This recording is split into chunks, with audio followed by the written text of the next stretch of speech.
আমাদের জীবনটা যেন কারো ক্ষতির কারণ না হয়। অন্যের মুখে হাসি ফুটাইতে যদি আপনি আমি ব্যর্থ হই, কারো চেহারায় কারো চোখে যেন আপনার আমার অন্যায়ভাবে চোখের পানির কারণ না হয়। মনে রাখবেন, রব্বুল আলামিন নিজের হক মাফ করতে রাজি, কিন্তু রব কখনো বান্দার হক মাফ করে না। বান্দা যতক্ষণ মাফ না করবে, রব্বুল আলামিনও কখনো তাকে মাফ করবে না।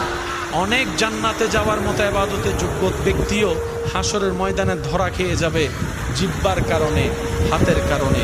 তাই তো নবী রাহমাতুল্লিল আলামিন বলেছে, আল মুসলিমু মান সালিমাল মুসলিমুনা মিন লিসানিহি ওয়া ইয়াদিহি।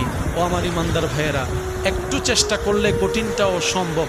কারণ বান্দা যখন চেষ্টা করে নিজেকে পরিবর্তন করার জন্য, তখন সেই বান্দার জীবন চলাকে সহজ করে দেন স্বয়ং রব্বুল আলামিন নিজেই। সুবহান।